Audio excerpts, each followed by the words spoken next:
해외를 가더라도 순방에 따라가는 경우지 단독 출장은 거의 없거든요. 제가 보수 정권 시절에는 아예 본 적이 없고 비서실장 혼자 출장을 다닌다는 건. 지금처럼 특사로 민항기 타고 한두 달에 한 번씩 해외를 가는 경우는 처음이에요. 엄청 자주 가고 있어요. 이건 아무래도 대통령의 차기 후보군 육성 그런 판단도 있는 것 같다고 제가 해석했었는데 여러 국정 과제들 있잖아요. 그 어렵게 만들어가고 있는 성과들이 정권 재창출을 못하면 다 부정당할 거란 말이죠. 윤석열 들어서자마자 문재인 모조리 지워버렸거든요. 그 점을 모를 리가 없는 이 대통령이 가능하면 많은 잠재 주자군들 이 여러 영역에서 성장하길 바랄 것이고 그게 국정을 통해 그런 훈련을 해나갈 수 있길 바라지 않을까?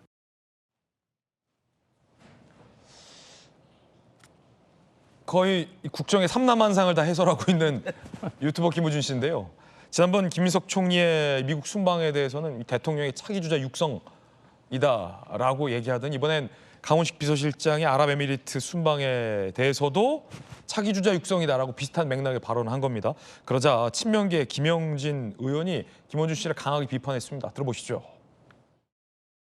특정인을 위해서 대통령께서 육성한다 이러는 거는 과도한 오해인 것 같아요. 국무총리로서의 업무를 잘하고 잘못하는 것에 대한 비평과 평가는 좋지만 제가 보기엔 이렇게 특정한 생각을 가지고 비트는 것 자체는 제가 보기엔 임명권자인 대통령에 대해서도 비트는 거로 보이지 않을까요? 김영준 대표가 지금 새로운 뭔가를 찾고 있지 않나 이런 생각이 들어요. 모르죠 뭐 그거는. 김민석 총리도 한번 김어준의 뉴스공장에 나가서 얘기를 한번 해봤으면 좋겠어요.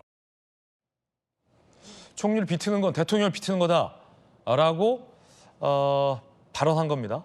김어준 씨가 지난 16일에 김 총리에 대해서 이렇게 얘기했었죠. 김민석 총리가 마침 방미를 했는데 한 50여일 전에 총리 신분으로 방미 얘기는 처음이라고 했었거든요. 네. 벌써 50일 만에 불과 두 번째로 갔단 말입니다. 왜 총리가 5일밖에 안 됐는데 또 왔느냐. 이 질문은 이제 다들 궁금해하니까 미국 주재 한국 특파원들이거든요. 그러니까 그런 질문이 나오니까 미국을 아는 편이니까 적극적으로 외교 경험을 쌓으세요. 국정에 활용하세요. 대통령 주문이었다는 거예요. 아 이게 대통령 방식의 차기 주자군 육성 프로그램 일환이구나. 저는 그렇게 해석했습니다. 다른 주자군들에 대해서도 잠재적인 주자군들에 대해서도 아, 저 영역에서 각자 성장하라는 거구나 라고 느낀 대목들이 있었거든요. 이 언뜻 들으면 이 뉴트럴한 해설처럼 들리지만 친명계에서는 대통령 집권 1년 차에 차기 주자 그리고 아까 들어봤듯이 문재인 정부가 부정당했다 이런 얘기들을 꺼내는 의도에 대해서 굉장히 기분 나쁘다라는 반응이 친명계 일각에서 나오고 있는 상황인데 강훈식 실장에 대해서 또 비슷하게 언급했었죠. 당시 이 발언에 대해서 김 총리는 강하게 반박했습니다. 무협지 공장이라며 뉴스 공장이 아니라 무협지 공장이다 강하게 반박한 거예요.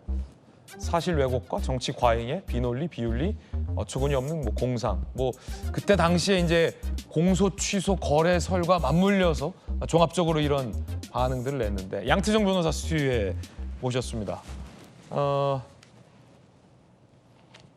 차기 육성이다. 비서실장 아랍에미리트 간 게 비단 뭐 국익이나 아니면 현안 이런 게 굉장히 중요해서 간 걸로 국민들은 보고 있는데 대통령이 다음 타자 키우기 위해서 보냈다라는 이 해설이에요. 어떻게 들으셨습니까? 지금 국제 정세가 얼마나 엄중하고 어려운 상황입니까? 특히 이제 뭐 앞서 이제 이란 문제에 관해서도 말씀해 주셨는데 그런 상황에서 총리가 사실 뭐 최강대국인 미국을 찾아가서 이제 한미 동맹 관계라든가 이제 국제 정세에 대해서 논의를 하는 거는 국정에 꼭 필요한 일이라고 보는데 그거에 대해서 사실 칭찬은 못할 망정 저런 식으로 뭐 차기 육성을 하는 거다. 뭐 대통령의 차기 주자를 육성하는 거. 양세형 변호사님 지금 마이크가 떨어져가지고 제가 채워드릴게요.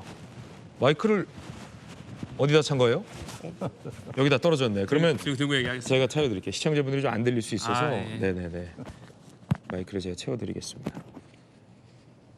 자, 이거 계속 발언하시고 네. 저희가 이따가 다시 정비해 드릴게요. 죄송합니다. 다시 처음부터 총리가 다시 큐 한번 할까요? 이 시급한 상황에 미국에 순방 간 것을 폄하하는 건 적절치 않다. 네. 그러니까 이제 사실 얼마나 국제 정세가 좀 엄중한 상황입니까? 네. 이런 상황에서 사실 총리가 미국을 찾아가서 우리 동맹국인 미국을 찾아가서 외교 관계라든가 여러 가지 문제를 논의하는 거는 굉장히 좀 중요한 일이고 국정에 필요한 일입니다. 근데 그거에 대해서 사실 칭찬은 못할 망정 마치 대통령이 차기 대권 주자를 육성한다는 식의 해석을 하는 거는 사실 국민들에게 굉장히 호도할 수 있고 왜곡할 수 있는 주제인 거죠. 그래서 전 매우 부적절한 표현이었다 생각을 하고요. 네. 특히 전쟁 중인 상황이 아니었고 이게 이재명 정부 후반기였다고 하면은 뭐 있을 수 있는 발언이라고 생각을 하지만 시기가 너무 맞지 않았습니다. 너무 위중한 시기에 이 총리와 실장의 순방을 폄하했다. 그렇죠. 그러니까 이게 사실 타이밍도 맞지 않았고 여러 장소도 맞지 않았고 전 TPO가 다 맞지 않는 발언이었기 때문에 비판을 받을 수밖에 없는 상황이었다라고 해석하고 있습니다. 그러면 앞서 이제 김영진 의원도 비판을 했는데 이거 결국 대통령 비틀기 아니냐. 그러자 인터뷰하던 대담자가 김원준 씨가 어떤 의도로 그러냐라고 하니까 모르겠다. 뭔가 딴 사람을 찾고 있는 거 아니냐. 뭐 이렇게 김영진 의원을 얘기하기도 했어요. 친명계 의원은 굉장히 기분 나쁘게 받아들이고 있잖아요. 김은식 교수님 어떻게 보세요? 김영진 의원이 지금 다른 목표를 찾으려는 게 아니냐는 이야기는 제가 맥락을 보니까 김어준 씨가 팟캐스트부터 시작해서 지금 저렇게 엄청난 영향력 있는 유튜브로 성장하는 데까지는 야당 시절에 그러니까 뭐 MB 때라든지 박근혜 정부라든지 윤석열 정부 때 야당 시절에 이른바 야당의 지지층들을 속 시원하게 결집시키는 그런 역할을 했던 것 같아요. 근데 이제 여당의 빅스피커가 됐잖아요. 네네. 근데 여당이 빅스피커가 됐는데 지금 야당을 공격하지 않고 여당 내에서의 갈등으로 여당 내의 공격 포인트를 찾으려고 하는 게 아닌가 저는 그렇게 해석이 되고요. 저도 지금 저 김어준 씨의 발언이 조금 이상하다고 생각하는 게 대통령이 차기 후보군을 육성하는 것은 모든 권력의 속성입니다. 예. 그걸 대놓고 하느냐 대놓고 하지 않느냐의 문제이지 그 부분에 대해서는 당연히 이 다음 정부는 어떻게 재창출할 것인지를 고민하는 건 당연히 맞는 거고요. 다만 이렇게 정권 초반에 저 이야기를 하는 것은 어불성설이라고 봐야죠. 어불성설이다. 대부분의 임기 중반 넘어서 후반쯤 갔을 때 차기 권력에 대한 그림이 그려질 때 대통령의 의중이 반영될 수가 있는 거죠. 왜냐하면 대통령 임기가 너무나도 많이 남았잖아요. 그럼요. 그래서 사실은 노태우 때도 김영삼과 사이가 별로 안 좋았고 또 김영삼 때도 이해창 후보랑 사이가 안 좋았고 MB 때 또 박근혜랑 사이 안 좋았고 이게 다 반복되는 권력 후반기의 역사입니다.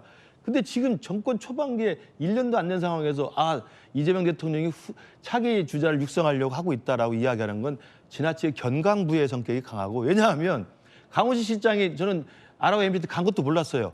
김어준이 많이 말하니까 키워주는 거예요, 제가 볼 때. 그렇지 않습니까?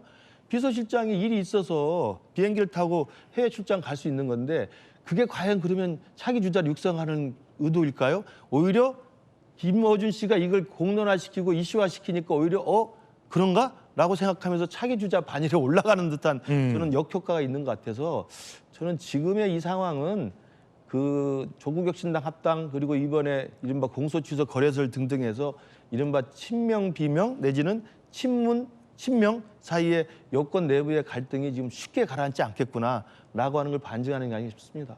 김어준 씨와 비슷한 계와 이 친명계 의원들 간의 이 불편한 설전들은 계속해서 이어지고 있습니다.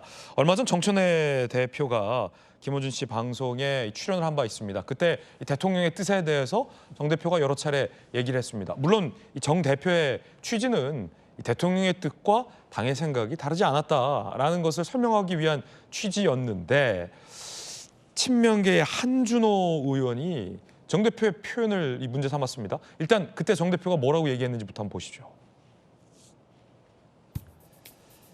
검찰개혁 설명하며 대통령, 검찰개혁 합의안 도출 과정을 설명하며 이심 정심 마음 일치했다. 청와대에서 삭제해 한 거다. 대통령의 뜻으로 짐작된다. 대통령의 의지와 결단이다. 물론 이 정 대표의 취지는 당과 청이 다르지 않다라는 취지였어요. 그런데 이게 김어준 씨가 계속해서 총리와 신경전을 벌이고 강훈식 실장에 대한 얘기, 뭐 대통령의 강박 얘기 꺼내면서 친명계 의원들 사이에서는 김어준 씨 방송 보이콧 움직임까지 보이고 있잖아요. 한준호 의원이 이렇게 얘기했습니다. 들어보시죠. 대통령의 생각을 자꾸 언급을 하는 것 자체가 또 이 당을 지휘하고 있는 당대표로서 맞나 이 생각은 좀 있어요. 결론적으로 입법 과정을 마무리하는 거의 단계는 당이 책임을 지는 부분이거든요. 근데 이거를 대통령께서 삭제를 했다는 둥, 이거를 수정을 했다는 둥, 자꾸 대통령을 언급하는 것 자체는 제가 볼 때는 정부를 이끌어가는 대통령 입장에서도 상당한 부담일 테고 당에서 할 일은 당에서 마무리를 하는 것이 맞다라는 생각입니다. 자꾸 대통령 뜻 얘기하지 말라. 불편하다라는 걸 숨기지 않은 겁니다. 거기에 이 김어준 씨 면전에서 공소 취소 거래설에 대해서 비판했습니다. 들어보시죠. 불편하시겠지만 장인수 기자의 이 발언으로 인해 가지고 논란이 촉발됐고 대응을 하는 면에 있어서는 좀 실망이었다라는 말씀 좀 어떤 드렸었고 부분이 실망이셨어요? 이 내용을 알고 모르고 방송은 보시긴 하셨고. 그럼요. 이런 일이 재발되지 않도록 노력하겠다라는 것을 미리 좀 해주셨으면은 오히려 좀 이런 논란이 커지지 않고 딱 마무리가 되지 않았을까 하는 아쉬움이 있는 거죠. 그래서 그 부분에 대해서는 조금 제가 좀 안타까워서. 자, 김기표 의원님 어떻게 보십니까? 아마 지금 당 대변인도 맡고 계셔서 출입하는 기자들한테 이런 질문도 많이 받으셨을 텐데 그런 거예요. 당에서 왜 김어준 씨에 대해서 사과를 요구하는 목소리도 있지만 당 차원에서 뭔가를 제지하거나 아니면 공식적인 사과를 요구하나 재발 방지 대책을 요구하거나 하는 것을 하지 않느냐라는 것이 당 안팎에서 논란인 가운데 한준호 의원이 면전에서 그런 얘기를 꺼냈어요. 어떻게 보십니까? 우선 이제 요새의 이제 미디어 환경은 레거시 미디어보다도 오히려 여론의 주도권이 유튜브 환경으로 이전되는 경향이 크고, 그래서 그 많은 어떤 팔로워를 가지고 있는, 구독자를 가지고 있는 김어준 씨의 어떤 방송에 대해서 책임감이라는 것이 옛날보다는 더 높아졌다, 이렇게 봐야 되겠습니다. 그런데 한준호 의원이 말한 원론적으로 어떤 정책이 결정되는 데 있어서 대통령의 의중이 드러나는 것은 사실은 바람직한 건 아니죠. 대통령 의중이 중간에 들어가서 정책이 결정됐다 하더라도 그냥 정책이 결정된 것만 이렇게 발표하면 되지, 이거는 대통령 의중이었고 이건 아니었다, 이렇게 얘기하는 것은 사실 대통령과 정부에 굉장히 부담을 주는 행위인 건 맞습니다. 그런데 제가 보기엔 이번 국면에서는 정청래 당대표가 그렇게 얘기할 수밖에 없는 사정이 또 있었다, 이렇게 보는 것이 국민적인 어떤 여망인 검찰 개혁에 대해서 마치 대통령께서 입장이 후퇴한 것 아니냐라는 의심이 좀 있었단 말입니다. 그런데 사실상 그렇지 않고 대통령께서 굉장히 더 강력하게 검찰 개혁에 대해서 드라이브를 거신 모습이 있었기 때문에 그 부분을 국민 여러분과 지지자들께 이제 말씀드리는 과정에서 그 부분이 나왔다고 생각이 돼서 저는 또 그 부분이 이해가 되는 면이 또 있습니다. 그래서 어찌됐든 이번에 이제 장 기자 사건으로 인해서 과연 이제 유튜브 환경에 오픈 플랫폼이라고 하는 유튜브 환경에서 어느 정도 진행자와 나온 패널 간의 어떤 대화 내용이 어떻게 책임이 소재가 규명이 될 것이고, 정보통신망법이 7월 달에 시행이 되는데 그때에 있어서 책임 규명은 어떻게 서로 나누어질지에 대해서 논란이 된 면은 있고 그에 대한 고민의 지점이 있었는데요. 이 사건으로 인해서 전체적인 미디어 환경에 있어서의 어떤 책임 소재 이런 것에 대한 고민이 깊어졌고 해결해 나가야 될 문제라고 저는 생각하고 있습니다. 당도 공감하고 있다, 이 문제에 그렇습니다. 대해서. 네. 유영원 의원님, 네. 한준호 의원 정도가 면전에서 따진 유일한 의원이에요. 네. 다른 뭐 의원은 아예 출연 안 한 분도 있고 뭐 논평을 낸 분도 있어요. 예를 들어서 박찬대 의원 같은 경우는 전직 원내대표를 지냈는데 본인의 입장을 냈잖아요. 당이 김어준 프로에 대해서 아무 조치도 취하지 않는 건 국민 정서와 상당히 동떨어져 있다. 나는 거기 안 간 지 오래다. 박찬대 의원 같은 경우도 강하게 비판을 했지만 한준호 의원 정도가 지금 면전에서 한 건데 어떻게 보세요? 뭐 옆당 문제긴 하지만. 뭐 말씀하셨다시피 이제 타당 문제에 대해서 얘기하는 게 좀 그렇긴 합니다만, 일단 저는 초짜 정치인 아닙니까? 초선이라. 예. 근데 볼 때 김어준 씨가 세긴 센 모양이다. 세긴 세다. 예. 그런 느낌이 들고요.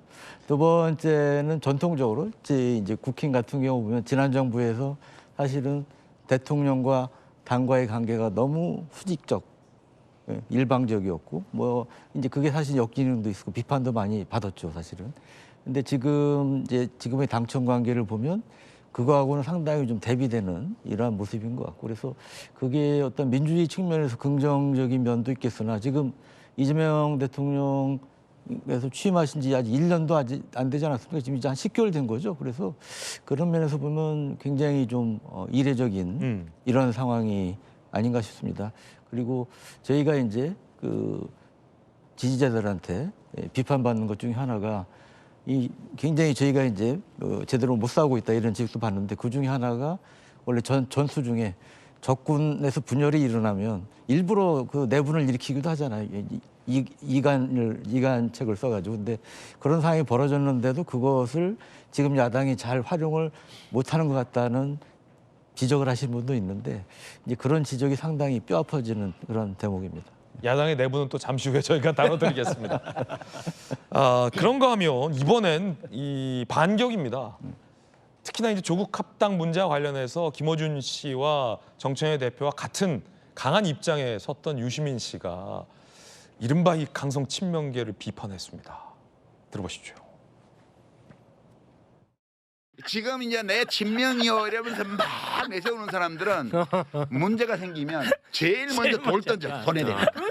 지금 막 이재명 최고야 이러고 나대는 사람들이 겨울이 오면 제일 먼저 떠나가고 돌 던져요. 유시민 씨의 지지층 구별법이라고 회자되고 있는데 유시민 씨 주장입니다. 한번 들어보시죠. B그룹은 내가 친명에 나선 사람들, 권력자 생각에만 주파수, 입지 넓히기 위해 A그룹을 반명으로 몰이한다. 이들은 위기가 오면 제일 먼저 대통령에게 돌 던질 사람들이다라고 강성 지지자들을 비판했습니다. 이 양태정 변호사님, 이번엔 뭐 이쪽의 반격인데. 그러니까 뭐 이쪽이라기보다는 뭐 근데 저는 저거는 언론적으로 맞는 말입니다. 그래요? 사실 뭐 친명- 대통령이나 권력자 친명계들은 위기 때 돌 던집니까 대통령에게? 아니 그건 이제 사례에 포섭한 거고 포섭하기 전에 원칙 자체는 맞는 말이라는 거죠. 사실 본인의 이익에 대비해서 이재명 대통령을 지지하고 민주당을 지지하는 분들이 충분히 있죠. 제가 지금 이제 그 민주당 이제 공천관리위원회를 하고 있는데 네네. 실제로 이제 그 공천 심사를 하다 보면 입당 일자가 그 2015년 6월, 그러니까 이재명 정부 출범한 이후에 입당을 하거나 아니면 심지어 뭐 올해 1, 2월에 입당을 해서 뭐 의원을 하겠다, 뭐 구청장을 하겠다, 막 이렇게 막 공천 신청하시는 분들이 있어요. 그러니까 이런 분들이 같은 경우에는 저 우리 유시민 작가 표현에 따르면은 이제 B 그룹에 해당하는 거죠. 이익에 해당하고 민주당의 가치는 그 전에 전혀 관심이 없다가 지금 마치 여당의 분위기가 좋으니까 당선된 가능성이 높으니까 그렇게 지지를 하는 분들이 있는데 글쎄요, 그런 분들이 만약에 민주당이 안 좋아지고 지지도가 떨어졌을 때도 계속 우리 당을 지키고 있을까요? 저는 그 측면에서는 맞는 말이라고 생각을 하고요. 다만 지금 이재명 대통령을 지지하고 이른바 친명이라고 불리는 분들이 다 저 B그룹에 속하는 건 아닙니다. A와 가치와 이익을 다 모두 다 중시하는 C그룹에 속한 분들이 훨씬 많은 거죠. 그렇기 때문에 내용은 맞다. 하지만 그게 친명이라고 불리는 분들에 대한 비판으로 삼아서는 안 된다라는 게 입장입니다. 유시민 작가 말하는 위기가 오면 제일 먼저 돌 던질 사람이 누굴까요? 있습니다. 예, 충분히 있죠. 민주당 있어요? 내에도 있죠. 오, 그런 사람 있다. 충분히 있죠. 예, 누군지 말은 뭐 떠오르는 분들은 있지만 내가 뭐 그래요? 굳이 뭐 제가 안 해도 다 하실 거라 믿습니다. 모르겠는데. 모르겠는데요. 자, 그건 제가 이니셜만 말해줄래요? 이니셜만? 이렇게 아주 귓속말로 살짝 말씀. 귓속말로 말하겠다. 네. 방송에 나와서 귓속말로 얘기해주겠다고요? 이따 유튜브 시간에 말씀하세요. 이현주 의원이 발끈했습니다. 들어보시죠. 저는 되게 이해가 안 되는 게요. 그분이 자기가 뭔데 그런 식으로 단정하는 거죠? 저는 다른 사람에 대해서 뭐 나는 이런 사람인데 너는 이런 사람이야 이렇게 단정하지 않거든요. 그걸 함부로 그렇게 단정할 수 있나요? 굉장히 놀라운 논법이에요. 굉장히 비합리적인 논법이고요. 그런 걸 보면 매우 선민주의적이다 하는 거를 이렇게 느끼고요.